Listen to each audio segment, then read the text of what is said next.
는데요. 사실은 제가 이 본문을 통해서 여러분에게 뭔가를 말씀드리려면 이제 조금 앞에 부연 설명이 필요해요. 여러분 이미도 다 알고 계시겠지만 제가 이제 조금 요약을 해서 여러분에게 말씀을 드리면, 지금 사울은 하나님 앞에 이제 어떤 그 하나님이 주시는 그런 명령들에 그것을 하나님 앞에 순종하는 이러한 모습을 주님이 보시려고 하는 어떤 하나님의 테스트가 지금 사울에게 있습니다. 그래서 사울은 지난번 블레셋과의 전투에서 제사장이 집도해야 할 하나님께 드리는 그러한 제사, 예배를 사무엘이 늦는다는 이유로 자기가 제사를 집도해서 드려버림으로 인해서 하나님 앞에 걸림이 됐죠. 그것이 하나님 앞에 죄가 되었습니다. 그렇게 행한 사울의 그 마음 속에는 어떤 마음이 있었냐면, 하나님보다 사람들을 더 의식하고 하나님을 두려워하는 것이 아니라 사람을 더욱 두려워하는 어떤 그러한 사울의 숨은 마음이 있었다는 것을 우리가 볼 수 있었습니다. 그 일로 하나님은요, 사무엘을 통해서 사울의 왕국이 길지 않을 것이다 라고 하는 이 예언의 말씀을 주셨어요. 그 말씀을 선포하게 하셨어요. 그런데 그 후에 하나님께서는 사울에게 한 번 더 기회를 주십니다. 이것은 마치 하나님의 마지막 테스트 같은 그런 시간이에요. 사울에게 한 번의 기회를 더 주셔서 지난번에 하나님의 말씀에 불순종하고 하나님의 법을 거스렸던 그 사울, 그렇지만 이스라엘의 왕이죠.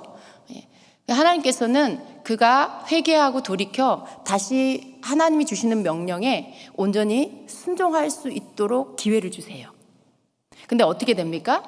사울은 하나님이 주신 그 사무엘을 통해서 주신 그 기회를 이제 어떻게 하는지 이제 여러분 같이 이제 저랑 볼 건데요.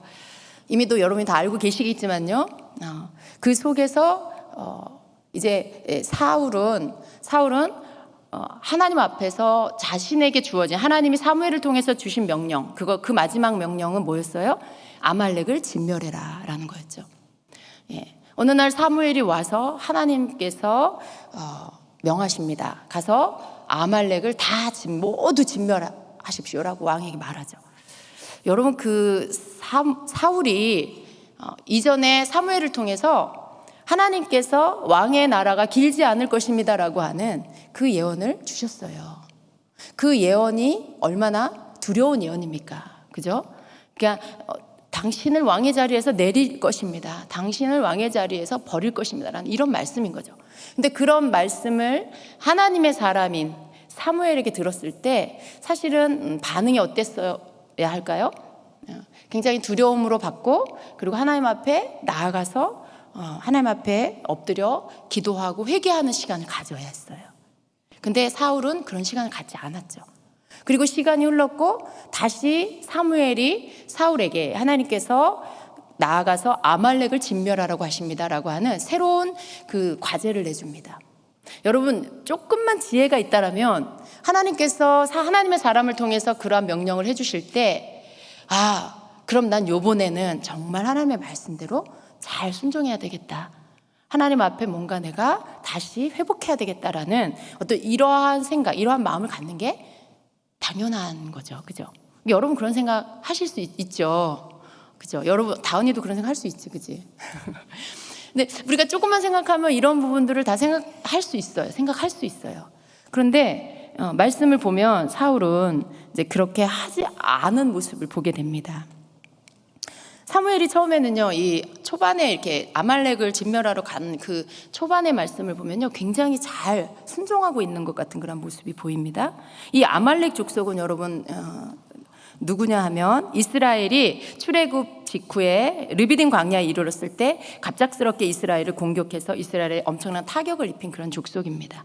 그들이 하나님의 진노를 산 이유는요, 이스라엘의 오랜 행군 중에 피곤하고 지쳐서 대열에서 이렇게 뒤처진 약한 자들, 그들을 공격하는, 그들 뒤에서 공격하는 이런 어떤 야비함, 비겁함, 이런 것을 보였어요. 근데 하나님께서 그걸 보실 때 굉장히 하나님이 야비한 걸 싫어하세요, 여러분. 하나님이 야비하게 뭔가 행하는 걸 굉장히 싫어하세요. 근데 지금 하나님의 백성을 뒤에서, 앞에서 정면으로 싸우는 게 아니고요, 뒤에 처진 사람들, 대부분 노약자나 어린아이들이겠죠. 좀 아픈 사람들이었겠죠. 근데 뒤에서 그들을 치면서 공격해 들어온 이런 아주 좀 야비한 그런 족속이었습니다. 그래서 하나님께서는 아말렉을 천하에서 도말하라고 이렇게 명령을 하시죠. 근데 그 명령을 이제 하나님께서 이 사울에게 아말렉을 다 진멸해라라고 하는 이 명령을 하신 것입니다.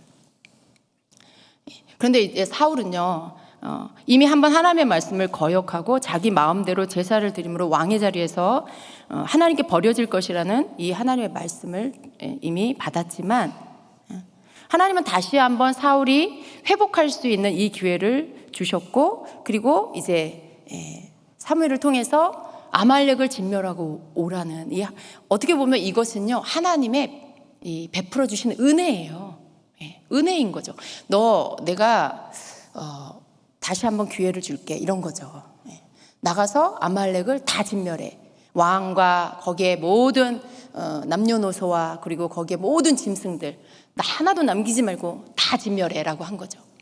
그러면 여러분 이렇게 귀를 기울여서 1번, 2번, 3번 중요한 거 좀 이렇게 적으면서 놓치지 말아야 할 것들을 이렇게 적고, 그러면서 이 부분들에서 반드시 완수해야 되겠다라고 하는 어떤 그런 결단과 그 조심성을 가지고 나아갔어야 되는데, 사울은 이제 그렇게 하지 않았다는 것입니다. 너무 이렇게 눈이 어두운 사람이었다라는 걸 볼 수가 있어요. 사울은 곧바로 전쟁을 치르기 위해서 백성을 모집하고 전쟁에 출전합니다. 전쟁에서의 처음 사울의 움직임을 볼 때는요, 잘하고 있는 것 같이 보여요. 그는 전쟁에 익숙한 왕답게 군인들을 골짜기에 배치하고요, 또 아말렉과 함께 거주해서 살고 있던 그 겐 족속들, 겐 사람들은 미리 아말렉 영토에서 떠나도록 이렇게 대피를 시키면서 피해를 입지 않도록 배려하는 모습도 보여줍니다. 그런데 7절부터 보면은 아말렉을 치는 이 사울 군대의 행보를 보면은요, 여전히 하나님의 말씀을 너무도 쉽게 거역하고 있는 사울을 보게 돼요. 이게 초반에는 굉장히 막 잘하고 있는 모습인데 7절에 가서는 이제 뭔가 하나님이 사무엘을 통해서 주신 그 말씀하고는 조금씩 비껴나가는 그런 모습들을 보게 됩니다. 그래서 7절부터 9절을 보면요, 사울이 하윌라에서부터 애굽 앞 술에 이르기까지 아말렉 사람을 치고 아말렉 사람의 왕 아각을 사로잡고 칼날로 그의 모든 백성을 진멸하였으되, 사울과 백성이 아각과 그의 양과 소와 가장 좋은 것 또는 기름진 것과 어린 양과 모든 좋은 것을 남기고 진멸하기를 즐겨 아니하고 가치 없고 하찮은 것은 진멸하니라 라고 말씀하고 있어요. 사울은 죽이라고 한 아말렉 왕 아각을 생포합니다. 양과 소 중에서 가장 좋고 기름진 것은 진멸하기를 좋아하지 않았고 가치 없고 하찮은 것만 진멸을 합니다. 어찌 보면 사울이 하나님의 말씀에 순종한 것처럼 보일 수도 있어요.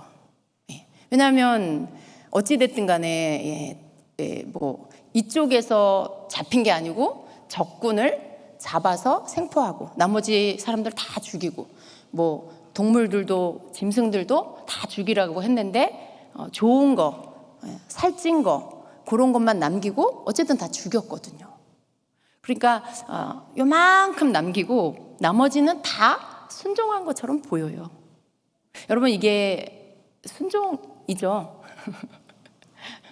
순종이죠? 아니에요?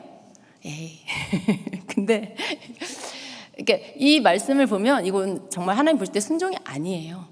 근데 사실은요, 우리가 사울을 비난할 수 없는 게 저와 여러분이 그럴 때가 너무 많지 않나라는 거예요. 우리는 우리 나름대로 하나님께 순종한다고 생각하고 뭔가를 해요. 그런데 우리가 행하는 그 순종 안에서 보면은 내가 할 수 있는 만큼 할 때가 얼마나 많은지, 그냥 내가 여력이 되는 만큼, 내가 그냥 힘 닿는 만큼, 내 건강이 따라주는 만큼, 이렇게 내가 뭔가 할 수 있는 만큼만 할 때가 굉장히 많다라는 것을 부인할 수가 없어요. 그러니까 지금 우리가 이렇게 볼 때 사울이 하나님 앞에 엄청난 잘못을 했지만요, 사실은 그것이 또 저와 여러분의 모습일 때가 많다는 것을 인정하게 됩니다. 하나님이 가르치시는 이 순종은요, 네가 할 수 있는 만큼 하는 게 순종이 아니고 내가 하라는 것을 하는 게 순종이야 라고 하는 것을 말씀하고 있는 거죠. 근데 사울은요, 자기가 할 수 있는 순종을 하고는 그리고 자기가 이렇게 자기가 원하는 거, 이 아각을 죽이는 일에 대해서 하나님이 하라는 대로 하지 않았죠. 또 짐승을 다 죽이라고 했는데 하나님이 하라는 대로 하지 않았어요. 한 부분도 있지만 안 한 부분이 있어요. 그럼에도 불구하고 사울의 마음은요, 내가 하나님께 순종했어 라고 생각하고 있어요. 아주 당당하게.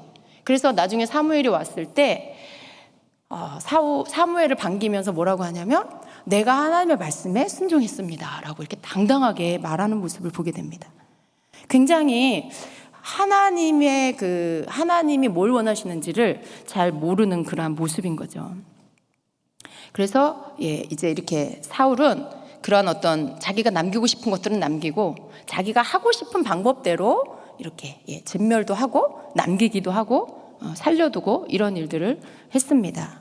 여러분, 이러한 사울의 모습을 볼 때 하나님께서 하라고 한 순종을 자기는 했다라고 생각을 해요. 그래서 12절을 보면 스스로 아말렉을 완전히 진멸했다고 여기고 가장 먼저 자신을 위하여 승리를 기념하는 기념비를 세우러 가장 먼저 갑니다. 여러분, 전쟁을 이 부분들 하나님이 하라고 하는 이 아말렉 족속을 다 진멸하는 일들 나름대로 자기가 진멸했다라고 하는 이 부분을 하고요. 그 다음에 한 가장 첫 번째 일이 뭐냐면 가서 자기를 위하여 기념비를 세우고 와요. 자기가 굉장히 자랑스러운 거죠. 굉장히 자랑스러운 거예요. 스스로 굉장히 뿌듯해서 이 뭔가를 남겨야 되겠다라는 것들을 생각하고는 가서 기념비를 세우는 이 사울의 모습을 보면 내가 굉장히 하나님의 말씀에 시키는 대로 잘했어라고 생각하고 있다라는 것을 볼 수가 있죠. 그러나 여러분, 알아야 할 것은 뭐냐면 하나님은요, 이 승리하는 결과를 보려고 하신 것이 아니라는 거예요. 그 결과가 어떠냐 이걸 보려고 하신 것이 아닙니다. 하나님은요, 사울이 아말렉을 진멸하는 그 과정에서 정말 하나님의 말씀을 그대로 온전히 따르는지를 보려고 하신 거예요.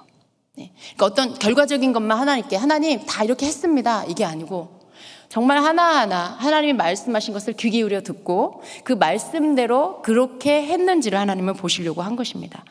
그런데 사울의 행동은요, 하나님을 존중히 여기고 하나님의 말씀을 귀히 여기는 어떤 그런 모습들이 없는 것을 보게 됩니다. 하나님 그걸 보시려고 한 거예요. 왜냐하면 지난번에 한번 하나님이 말씀하신 것, 하나님의 뜻을 거스리고 하나님의 법을 마음대로 어기고 행한 그 사울의 미성숙한 모습, 그 사울의 잘못된 모습을 하나님 보셨기 때문에 그것으로 이제 다시 한번 사울의 기회를 주고 이제는 네가 바뀐 모습을 내 앞에 보일 수 있겠느냐 하는 그러한 어떤 무언의 하나님의 마음을 전달한 거죠. 근데 전혀 사울은 알아차리지 못했다라는 것을 볼 수 있습니다. 하나님께서 정말 하나님을 존중하고 하나님 말씀을 존중하는 귀히 여기는 사울의 모습을 보길 원하셨어요. 그런데 그런 모습을 사울은 보여주지 못했습니다. 결국 사울은요, 하나님의 이 시험에서, 이 테스트에서 탈락을 합니다. 사울이 하나님의 하나님은 지금 사울을 테스트하고 있으셨어요. 아말렉을 진멸하라는 이 숙제를 내주시고 그것을 하나님의 시험을 그에게 내주시고 사울을 지금 테스트하고 있었죠. 사울은 하나님의 테스트의 현장에 있었습니다. 아말렉 족속 땅에서 그들을 진멸하는 그 현장에서 있었습니다. 그런데 사울은 자기의 어떤 자신의 이익과 업적을 먼저 생각하며 하나님의 말씀을 무시해버렸죠. 아까 우리가 읽은 말씀처럼 가서 아말렉 왕 아각을 사로잡고 그리고 모든 백성은 진멸하고 또 양과 소 중에 가장 좋은 것은 남기고 나머지 별로 안 좋은 것은 다 멸하고 막 이런 일들을 하고 있을 때 하나님은 그를 보고 계셨어요. 하나님은 그를 보고 계세요. 어떻게 그것을 알 수 있냐면 사무엘상 15장 9절하고 10절이 같이 이렇게 연결이 돼요. 여러분, 이것을 흠정력으로 보면은요, 하나님께서 그 부분들에 대해서 시간적인 부분이 연결되고 있다는 것을 볼 수가 있어요. 같이 한번 읽어보겠습니다. 그러나 사울과 백성이 아각과 또 양과 소와 살찐 것 중에서 가장 좋은 것과 어린 양과 모든 것을 남기고 그것들을 진멸하려 하지 아니하고 다만 나쁘고 가치 없는 것만 다 진멸하니라. 그때에 주의 말씀이 사무엘에게 임하니라 라고 해요. 그리고 내가 사울을 왕으로 삼은 것으로 인해 슬퍼하노니 그가 나를 따르는 것에서 돌이켜 내 명령을 수행하지 아니하였느니라 하시니라. 그것으로 인해 사무엘이 근심하여 온 밤을 주께 부르짖느니라 이렇게 말씀해요. 여기 보면은 10절 앞에 보면 그때에라는 이거 시간을 때를 알리는 이 단어가 나옵니다. 언제예요? 사울이 하나님의 말씀을 온전히 순종하지 않고 자기가 살리고 싶은 거, 왕을 죽이지 않고 생포하고 자기가 죽이고 싶은 것만 죽이고 있는 그때에 하나님의 말씀이 사무엘에게 임한 거예요. 하나님께서 하늘 보좌에서 이렇게 보실 때 하나님이 정말 그 모든 과정 안에 사울이 어떻게 하는지를 보고 계신 거죠. 사울이 어떻게 하는지 보고 계시는데 사울이 보니까 하나님의 말씀대로 하지 않고 그냥 자기가 하고 싶은 만큼만 하고 있는 사울을 보게 됩니다. 그때에 하나님께서 사울은 그 현장에 있을 때 하나님은 라마에 있는 사무엘에게 사울에 대한 말씀을 하시는 거예요. 그것을 바라보시고서는 하나님이 보고 계시는 거예요. 하나님이 정말 순종하나 보고 계시는 거죠. 우리가 좀 그 부분을 알아야 돼요. 하나님이 우리를 보고 계시는 거. 하나님 우리 눈에 안 보이시지만 하나님 우리를 보고 계세요. 그리고 그런 우리가 때로는 우리가 하나님께 테스트 받을 때가 있죠. 때로는 우리가 하나님 앞에 이렇게 저울에 올려놓는 그런 때를 겪을 때가 있어요. 하나님이 우리가 어떻게 하는지 보실 때가 있어요. 근데 우리는 그때 하나님께서 나를 보고 계신다는 걸 잊지 말아야 합니다. 하나님이 그때에 나를 보고 계시고 그러한 나에 대하여서 하나님께서는 분명히 어떤 결정들을 하고 계시는 것들을 우리는 알아야 합니다. 그래서 우리가 하나님이 보이나 안 보이나 사람들이 나를 보든지 안 보든지 하나님의 뜻대로 행하는 이 삶을 살아야 돼요. 정말 하나님 앞에 조심하고 정말 이것이 하나님이 원하시는 건가? 제대로 내가 온전한 순종을 하고 있나? 이런 생각들을 하면서 내가 뭔가 하나님 앞에 깨달은 것이 있다라면 하나님이 나에게 알게 해주시고 말씀해 주신 게 있다라면 그것을 그 말씀 그대로 순종하려는 애씀이 우리의 삶에 있어야 한다는 것입니다. 그랬을 때 이 사무엘은요 하나님의 말씀을 듣습니다. 다른 장소에 있었어요. 다른 장소에 있는데 사울에 대한 하나님의 말씀이 사무엘에게 임합니다. 내가 사울을 왕으로 삼은 것으로 인해 슬퍼한다. 그가 나를 따르는 것에서 돌이켜 내 명령을 수행하지 아니하였느니라. 하나님 다 보고 계신 거죠. 그것으로 인해서 사무엘도 슬퍼하고 근심하면서 사울을 위해서 하나님 앞에 온 밤을 기도합니다. 그런데 하나님의 뜻이 결정이 돼버렸어요. 그런데 여러분 사실은요 하나님은요 사실은 이후에도 사울이 하나님 앞에 정말 금식하고 회개했다라면 하나님은 사울을 용서해 주셨을 거예요. 그런데 정말 하나님은 어찌하든지 끝까지 기회를 주시려고 애쓰시거든요. 이게 하나님이시고 우리 아버지 하나님이시거든요. 어찌하든지 회개하고 돌이키기를 원하시고 기다리시는데 결국 인간 쪽에서 그 일을 하지 않음으로 인해 하나님께 버림받는 일들이 생기는 것입니다. 그 마지막 기회를 사울은 놓치고요. 그리고 하나님은 이렇게 행하는 사울을 향하여서 하나님은 어떤 결정을 하시고 그것을 사무엘에게 그 말씀을 전달해 주십니다. 사울은 아직도 자신이 무엇을 잘못했는지 깨닫지 못합니다. 다음날 사무엘은 사울을 찾아왔고요. 다 진멸하라고 했음에도 짐승의 울음소리가 들리는 것에 대해서 사울에게 묻습니다. 이 소리가 뭐냐고. 그랬을 때 사울은 이렇게 대답을 하죠. 20절, 21절입니다. 사울이 사무엘에게 이르되 나는 실로 여호와의 목소리를 청종하여 노기현 집사님이 하셔야 되는데 나는 실로 여호와의 목소리를 청종하여 여호와께서 보내신 길로 가서 아말렉 왕 아각을 끌어왔고 아말렉 사람들을 진멸하였으나 잘 들어보세요 여러분. 다만 백성이 그 마땅히 멸할 것 중에서 가장 좋은 곳으로 길갈에서 당신의 하나님 여호와께 제사하려고 양과 소를 끌어왔나이다 하는지라. 지금 이 사무엘에게 사울이 대답하는 거예요. 자기가 뭘 했는지를 말하고 있어요. 나는 실로 여호와의 목소리를 청종했습니다. 그래서 여호와께서 보내신 길로 내가 가서 아말렉 왕 아각을 끌어왔습니다. 그리고 아말렉 사람들을 진멸했습니다. 여러분 지금 이 말 한 구절 안에도요 이미 사울은 하나님이 말씀하신 대로 하지 않은 게 있어요. 근데도 지금 당당하게 말하고 있는 사울은 자기가 하나님 말씀대로 청종했다라고 말하고 있어요. 하나님 말씀하신 대로 순종했다라고 당당하게 말하고 있어요. 너무 모르는 거죠 자기 자신을. 그러면서 21절에 가서는 또 어떤 이 백성들 핑계를 대는 사울의 모습을 보게 돼요. 다만 자기는 이렇게 순종했는데 백성이 그 마땅히 멸할 것 중에서 가장 좋은 것으로 그걸 가지고 길갈 가서 하나님께, 당신의 하나님께, 내 하나님도 아니야, 나의 하나님도 아니고 사무엘 당신의 하나님께 제사 지내려고 양가소를 끌어왔나이다, 이렇게 말해요. 사울은 하나님과의 관계가 어떠했는지 우리가 좀 볼 수가 있죠. 앞에 나오는 이러한 어떤 장면들 가운데서도 계속해서 사울은 하나님과 친밀하지가 않았어요. 하나님하고 굉장히 서먹서먹한 건지, 하나님하고 뭔가 어려운지, 뭔가 하나님을 나의 하나님 뭐 이렇게 고백하지도 않고, 하나님 앞에 어떤 죄를 이렇게 정말 고백하지도 않고, 뭔가 하나님과 이런 대화나 교제나 이런 소통하는 게 별로 없다라는 걸 보게 돼요. 근데 지금 여기에서도 보면 당신의 하나님께 제사 지내려고 했다라고 하는, 나의 하나님이라는 고백이 빠져있는 이런 모습들을 보게 됩니다. 네, 사무엘은 사울이 무엇을 잘못했는지 이제 알려주죠.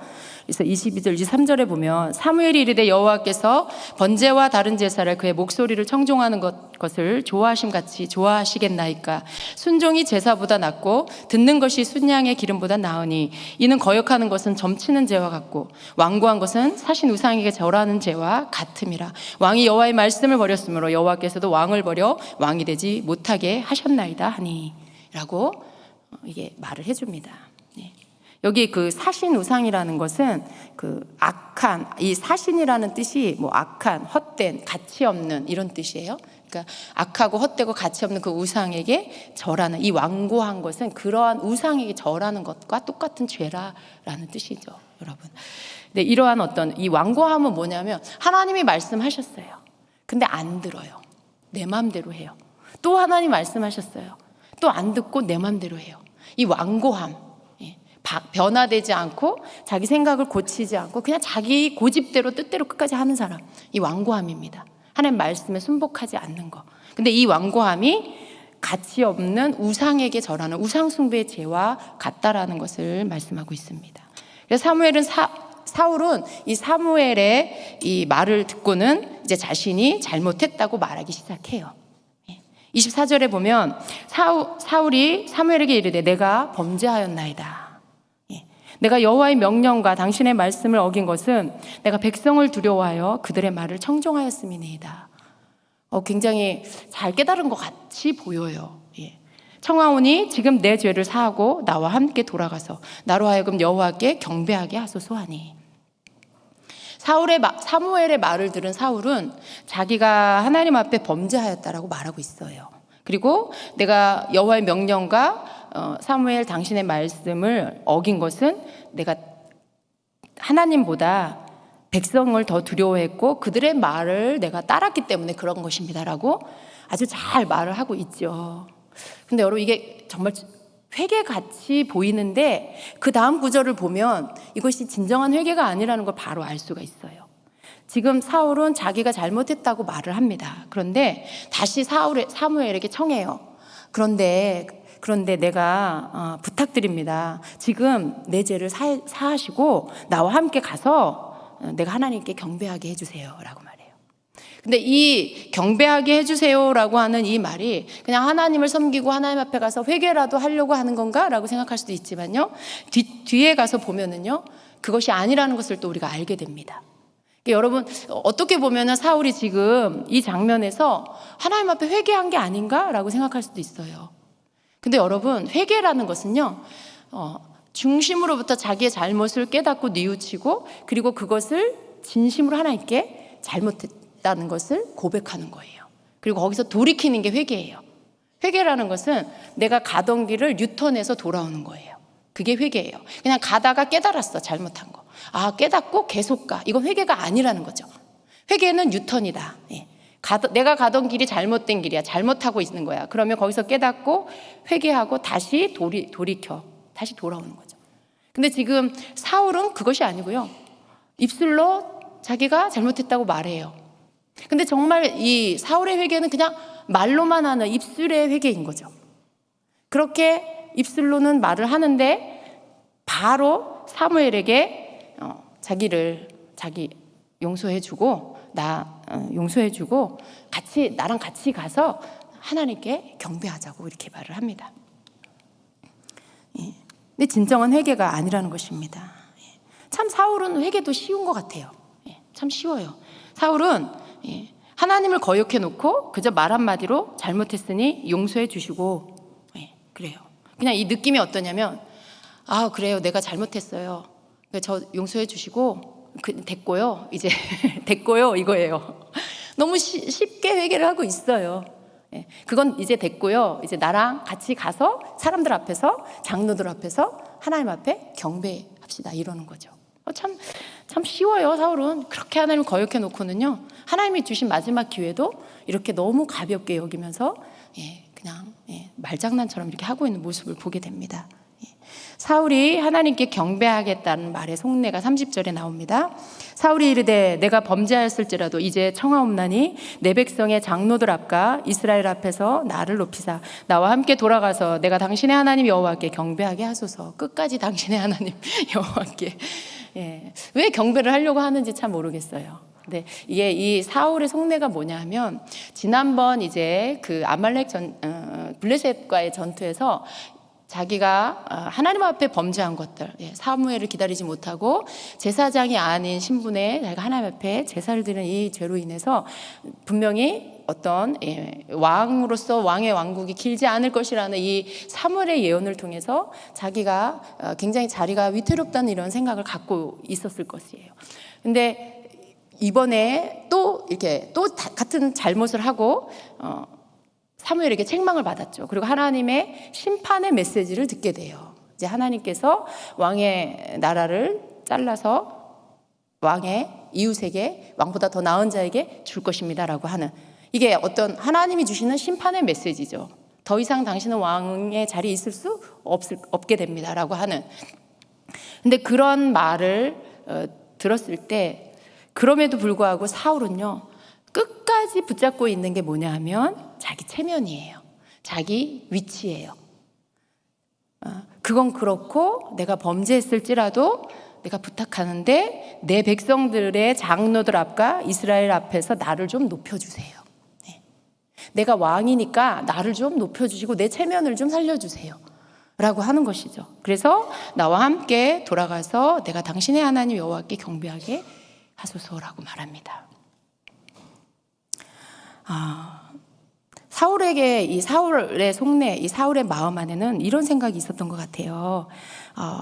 그래도 내가 하나님이 인정하는 하나님의 사람 사무엘하고 같이 가서 하나님 앞에 경배하는 모습을 사람들에게 보이면 그래도 사람들이 내가 하나님께 다시 인정받은 왕이라고 생각해 주겠지라고 하는 그런 생각. 이스라엘 이 사람들이 있고 장로들이 있는데 뭔가 좀 약간의 그 자기의 입지가 좀 불안정해졌는데 사무엘과 함께 가서 하나님 앞에 경배를 한다라면 사람들이 볼 때 다시 사울의 위치가 회복이 됐나 보다, 하나님이 다시 사울을 인정했나 보다라고 생각할 수 있겠죠. 그러니까 사울은 그걸 바란 거예요. 사람들 앞에서 내가 내 체면이 세워지고 내가 다시 이렇게 사람들 앞에 나를 높여주어서 내가 이 나라의 왕이라는 것을 좀 겉으로라도 보여달라고 하는 이런 것이죠. 여러분 어떠세요? 여러분 혹시 나를 보는 것 같아요 하시는 분 계십니까? 사울은 이런 모습이 있었어요. 여러분 참 인간적인 그런 모습이고 너무 불쌍한 그런 모습이기도 합니다.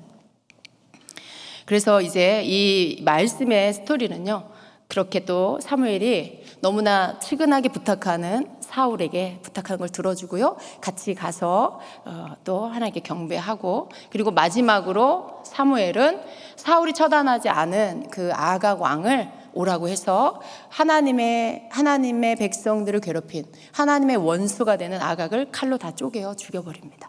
하나님의 분노를 대신 한 거죠. 사무엘은 하나님의 그 마음을 알고 하나님이 왜 그렇게 하시는지를 너무나 잘 알았기 때문에 하나님의 분노를 자기가 담고, 그리고 그 아말렉 왕 아각을 칼로 다 쪼개 죽여버리는 이러한 아주 확실한 하나님의 그 명령에 순종하는 모습을 보여줍니다. 이것이 이제 오늘 말씀 가운데, 그리고 이 전 단계에 있었던 여러 가지 일들에 대한 내용이죠. 여러분 이 사무엘상 15장을 보면은요, 점점 위기로 치닫고 있는 사울 왕이 무엇이 잘못된 모습인지를 우리가 좀 더 자세히 볼 수가 있습니다. 제가 이 말씀을 이제 묵상하고 주님의 마음이, 하나님의 마음이 어떠셨을까라는 이 묵상을 해보았어요. 그랬을 때 주님께서는 사울이 진심으로 잘못을 깨닫고 회개하기를 기다렸을 것입니다. 그래도 끝까지 이러한 잘못을 했다 할지라도 이후에라도 하나님은 사울이 진심으로 하나님께 회개하기를 기다렸을 것이에요. 그런데 사울은 그렇게 하지 않은 것입니다. 주님이 이렇게 말씀하세요. 사울의 회개를 보았느냐라고 하세요. 예. 그는 그의 입에만 있는, 말로만 하는 회개를 했다라고 하세요. 그가 좀 더 중심으로 죄를 뉘우치고 통회하며 나아왔더라면 얼마나 좋았겠느냐. 그랬더라면 나는 그를 용서하고 새롭게 새 마음을 주었을 것이다 라고 말씀하십니다. 주님은 이 말씀을 통해서 또 이렇게 말씀을 해주셨어요. 사람이 자기를 사랑하는 마음이 크면 이토록 자기를 위하는 이 사울처럼요. 자기를 사랑하는 마음이 크면 우상숭배, 자아숭배, 자기를 숭배하는 이 우상숭배 때문에 나를 보지 못하고 알지도 못하게 되는 것이고 이것이 바로 영적 소경이다라고 말씀하세요. 사울은 자기 자신을 너무 사랑한 거예요. 하나님보다 자기 자신을 너무나 사랑해서 그것을 숭배하고 있는 모습인 거죠. 지금 정말 더 이상 미루면 안 되는 하나님 앞에 정말 정신 차리고 제대로 순종해야 할 어떤 그러한 시점에 와 있는데도 불구하고 자기를 너무 사랑하다 보니까 끝까지 내 체면, 끝까지 나를 높이는 거, 끝까지 내가 업적을 쌓은 것에 대해 기념비를 세워서 나의 공로를 자랑하는 거, 여기에 모든 초점이 가 있다 보니까 하나님을 보지 못했어요. 하나님에 대해서 볼 수 있는 눈이 없었다는 거죠. 영적으로 소경이 되었다는 것입니다. 사울은 자기를 위하는 마음이 너무 컸고 그래서 하나님을 섬기고 순종하는 마음보다 자기 사랑하는 마음이 더 컸습니다. 여러분, 우리가 사울을 보면서요, 제가 이 말씀 가운데 사울을 보면서 사울은 도대체 왜 이렇게 했을까라고 하는 것들을 묵상해 봤습니다. 근데 주님이 그렇게 말씀을 주세요. 이것은 제가 개인적으로 받은 이러한 응답이에요. 사울은 깊은 열등의식을 가지고 있는 그러한 왕이었다라고 하세요. 사울은 깊은 열등의식을 가지고 있었고 왕이 되어서도 그것을 버리지 못했다라고 하세요. 그러니까 열등의식. 그러니까 사울 안에 끊임없이 자기를 자꾸 높이려고 하고 자기를 세우려고 하는 이 마음이 어디로부터 왔을까라고 할 때 사울 속에는 깊은 열등의식이 있었다는 것입니다. 그는 이스라엘 12지파 중에 가장 작은 지파인 베냐민 지파 출신이죠. 그리고 또한 그 집안도 그 가운데 베냐민 지파 가운데 가장 미약한 집안이라고 사무엘상 9장 21절에 사울이 사무엘에게 말을 하고 있어요. 사울이 대답하여 이르되 나는 이스라엘 지파의 가장 작은 지파 베냐민 사람이 아니니까 또 나의 가족은 베냐민 지파 모든 가족 중에 가장 미약하지 아니하나이까 당신이 어찌하여 내게 이같이 말씀하시나이까 이렇게 말합니다. 그러니까 사울 안에는요 자기 출신에 대한 열등감이 있었어요. 그래서 나는 왕 될 자격이 없다라고 생각하고 있었죠. 그럼에도 불구하고 사무엘은 하나님의 명령대로 사울을 기름 부어서 왕으로 세우죠. 그러니까 하나님께서 사울을 왕으로 세우신 거예요. 뭐 출신이 어떻고 집안이 어떻고 그런 거 다 뭐 있지만 그럼에도 불구하고 하나님은 그런 걸 따지지 않으시고 하나님이 택하셔서 세우신 거죠, 왕으로. 그런데 하나님이 왕으로 세우셨음에도 불구하고 사울은 끊임없이 왕의 자리에 있으면서도요, 자기 속에 있는 이 자기 출신, 자기의 어떤 그런 배경에 대한 이 열등감을 계속 버리지 못하고 그 안에 가지고 있었던 것입니다. 그러니까 자기의 나는 우리 이스라엘 전체 가운데 가장 작은 집하고 가장 미약한 집안의 사람이야. 이스라엘 전체의 왕이 됐는데 자기의 이 배경이, 자기 출신이 너무 초라한 거죠. 그런데 보니까 다른 지파, 정말 힘 있는 지파, 이런 어떤 그런 지파의 훌륭한 사람들도 되게 많아 보이는데 그 가운데 자기가 왕이 된 거에 대해서 항상 내가 저 사람들에게 내가 어떤 왕의 자격이 있다라는 것을 보여야 되는데 라는 생각 했을까요? 안 했을까요? 했을 것 같아요. 다른 지파에게 정말 사울은 왕감이야 라고 하는 소리를 듣고 싶은 어떤 그런 마음이 끊임없이 사울 안에서 일어났을 거라는 거죠. 그러니까 그것들을 자기의 그 부족한 자기 출신의 그 미약한 것들을 덮기 위해서 끊임없이 어떻게 해요? 공을 세우려고 하는 거예요. 업적을 세우려고 하는 거죠. 그래서 사람들에게 이런 어떤 자기의 내가 지금 왕으로서 잘하고 있어. 난 이런 공을 세웠잖아. 내가 이런 업적이 있어. 봐봐. 내가 왕이야. 라는 것들을 계속 보이고 싶은 이 마음이 사울에게는 끊임없이 일어나고 있었던 것이에요. 그런데 여러분, 이러한 마음이 사울에게 필요했을까요? 사울은 참 항상 사람들에게 자기가 우습게 보일까봐, 사람들이 자기를 정말 이렇게 손가락질 할까봐 어떤 노심초사하는 이런 마음이 그 안에 있었던 것을 보게 됩니다. 사람들이 자기를 업신여길까봐 이런 어떤 그런 것에 늘 시달리고 있었던 것을 보게 됩니다. 그래서 사울은 전쟁을 치를 때마다 자신이 알고 있는 어떤 수단과 방법을 다 동원해서 어찌하든지 공을 세우려고 애를 썼고요. 전쟁의 승리의 업적을 세우기 위해서 하나님도 사울에게는 수단이 될 때가 많이 있었어요. 그래서 금식하면 승리할까? 죄인을 찾아내서 엄벌에 처하면 승리를 할까? 살찐 짐승을 잡아 제사를 드리며 승리할까? 이런 어떤 끊임없는 어떤 업적을 만들고 공을 세우려고 하는 이 사울의 생각은 끝까지 바뀌지 않았던 거죠. 하나님 앞에 뭔가를 하는 이 부분도 사울은 자기가 공을 세우고 승리를 해서 자기가 업적을 세우기 위한 하나의 수단으로만 생각을 한 거죠. 그만큼 사울은 어떤 공을 세우는 일에, 업적을 세우는 일에 집착하면서 거기에 온 마음이 다 가 있었던 것입니다. 근데 왜 그랬을까요, 여러분? 바로 이것이 사울 안에 숨어 있는 이 왕이 되기 전부터 갖고 있던 열등감 때문이었다라는 것을 알 수가 있습니다. 주님께서 이렇게 말씀을 주셨어요. 그가 나를 알았더라면 자신에게서 벗어나서 내 안에서 자기 존재를 다시 볼 수 있었을 텐데, 내가 그를 위해 좋은 지도자를 붙여주었음에도 그는 그저 자기 자신으로만 늘 머물러 있었다. 이 말이 무슨 말씀인가요? 하나님은 사울에게 좋은 지도자를 붙여주셨어요. 사무엘이라는 정말 좋은 지도자를 하나님이 붙여주셨어요. 그것은 사무엘을 통해서 하나님께 가까이 나오고 하나님 어떤 분인지를 배우고 성숙해 가라고 하신 것이죠.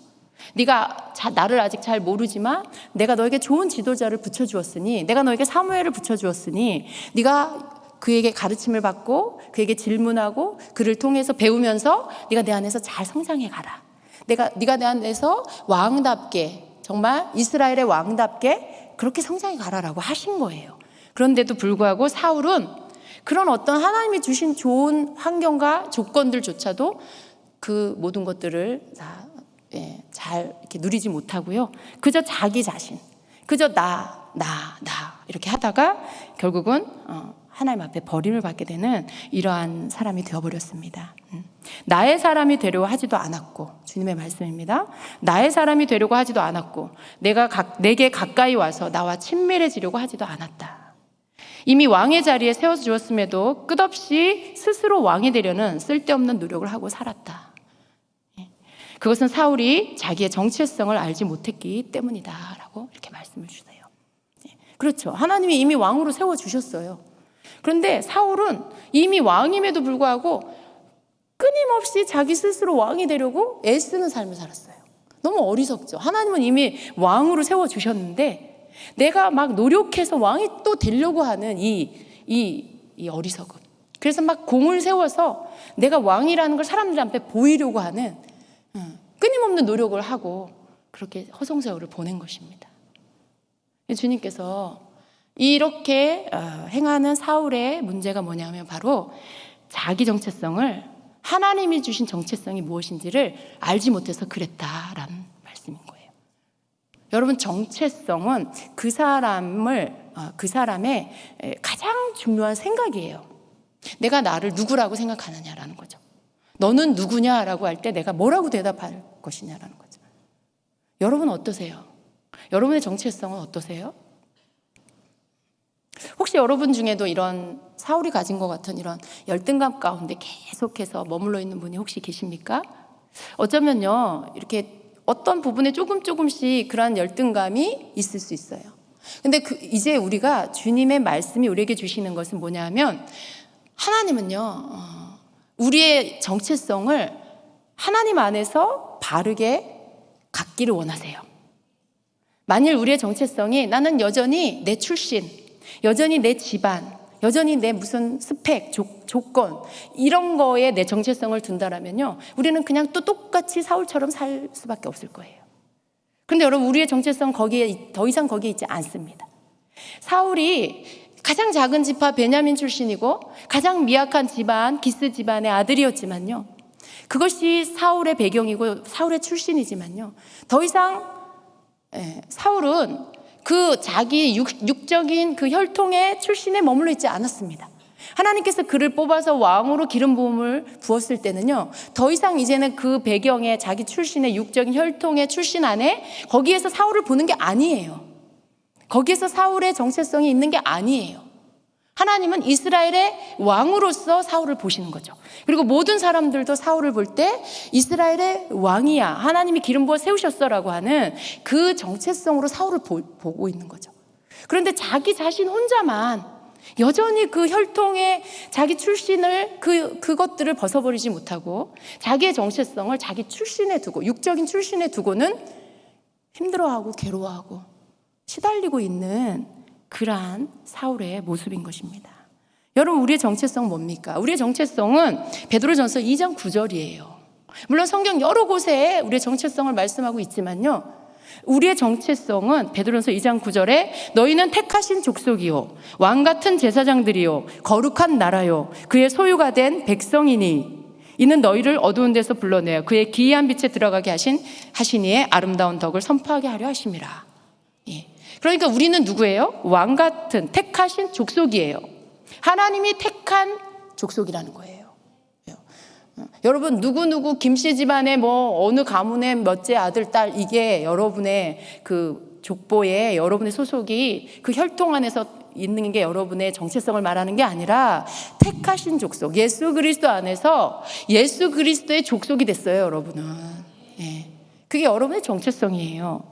왕같은 제사장이에요. 이 말은요, 왕가의 제사장이라는 거예요. 여러분의 가문이 왕의 가문이라는 거예요.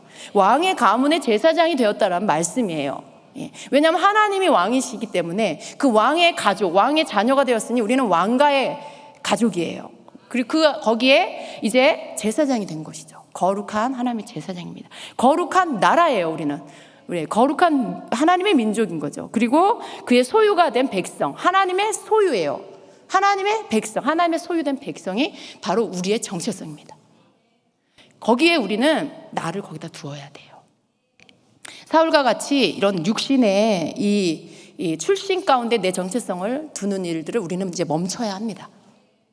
계속 끊임없이 나는 우리 부모님 누구누구 엄마 아빠의 딸인데 아들인데 나는 어렸을 때 어떻게 자랐는데 난 대접을 못 받았고 칭찬도 못 받았고 난 인정도 못 받았고 그래서 나는 지금 이래. 그러니까 네가 나를 이해해줘. 여러분, 이런 스토리 많잖아요. 그런데 우리가 이런 의식들을 이제 버려야 되겠습니다. 우리가 이제 어떤 이러한 과거의 혈통으로부터 내가 받은 이러한 내 배경과 출신의 이런 것들을 이제는 벗어버리고요. 정말 하나님 안에서 하나님이 나에게 주신 이 정체성을 다시 깨닫고요. 그것을 내가 붙잡고 그 위에서 서는 자가 되어야 되겠습니다. 사울은 깊은 열등의식을 벗어버리지 못함으로 인해서 자신의 정체성, 하나님의 백성의 왕이라는 이 정체성을 깨닫지 못하고 끊임없는 열등감에 사로잡혀서 결국은 자기보다 뛰어나 보이는 이 다윗을 시기 질투하지요. 그리고 자신의 왕의 자리를 스스로 지키려고 어떻게 합니까? 다윗을 죽이려는 이 살인의 영에 붙잡혀서 세월을 다 보내버립니다. 그가 이렇게 그런 마음을 품으니까 그 영에 사로잡힌 거예요.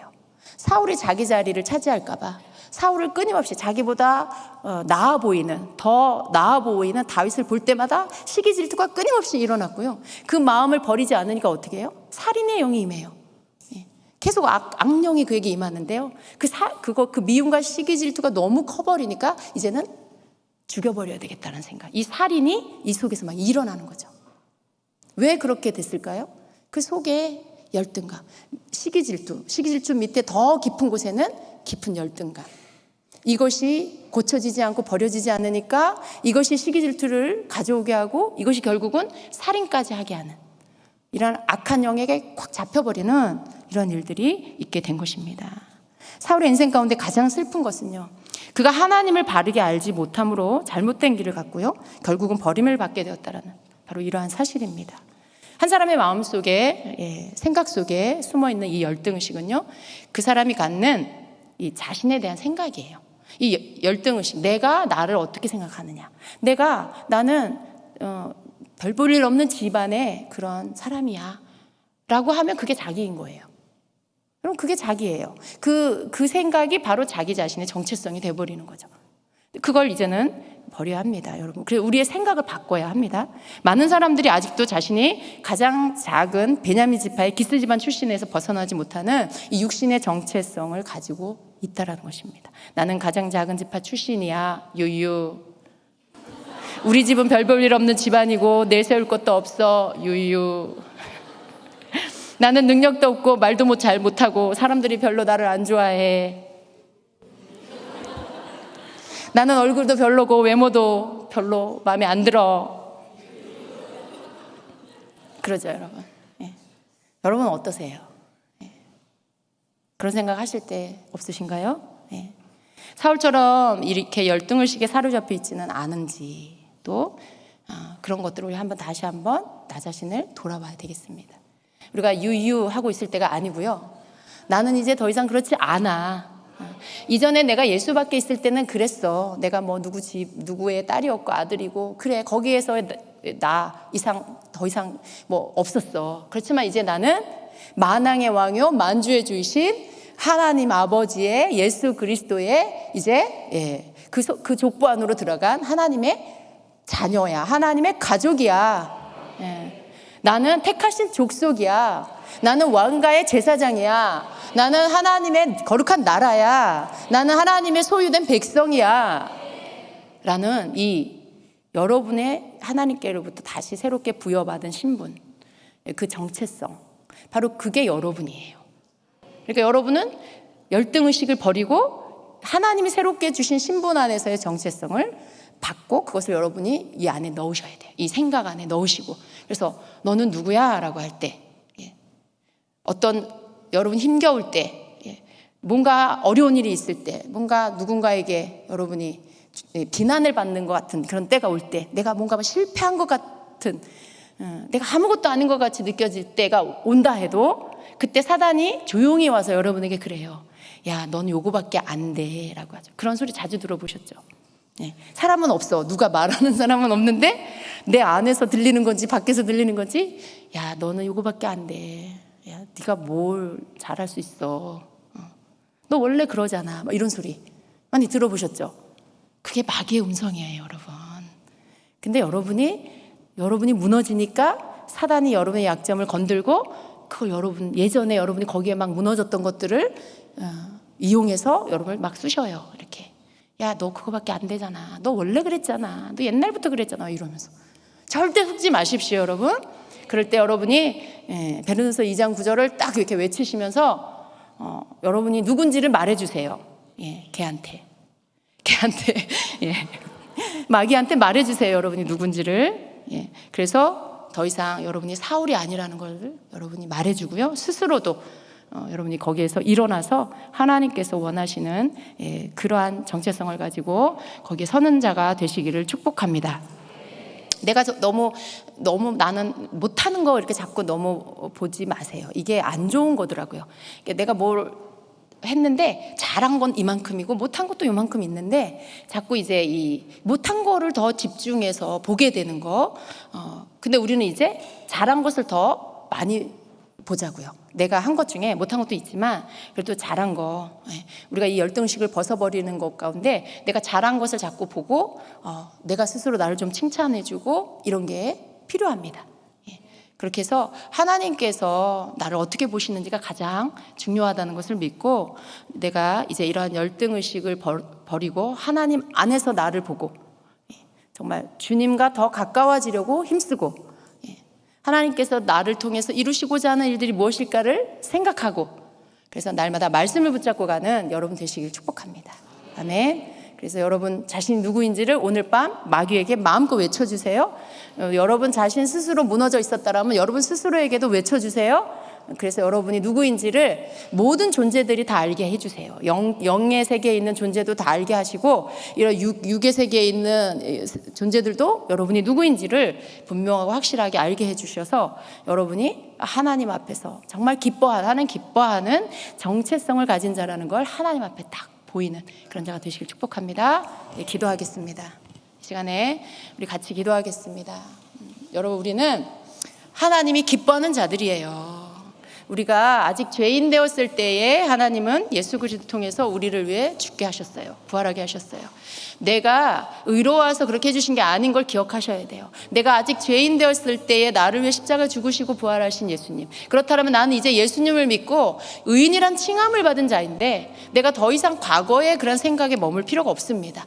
예수 그리스도 안에서 의인이라 칭함을 받은 우리는 하나님께 감사하고 하나님 앞에 감사함으로 이제는 내 방법으로 사는 게 아니고 내가 사울처럼 내가 원하는 것만 순종하는 자가 아니라 하나님 앞에 온전히 순종하여서 정말 내가 하나님 소유라는 것을 삶으로 보여드릴 수 있는 그러한 자가 되어야 되겠습니다. 하나님, 내가 그렇게 되게 해주세요. 하나님, 나 그렇게 살겠습니다. 하나님, 정말 나에게 이러한 새로운 신분 주신 걸 감사합니다. 내가 누구인지를 알게 해주셔서 감사합니다라고 외치세요. 그럴 때 여러분을 공격한 마귀가 이 밤에 다 떠나가게 될 것입니다. 시간 우리 함께 통성으로 기도하겠습니다.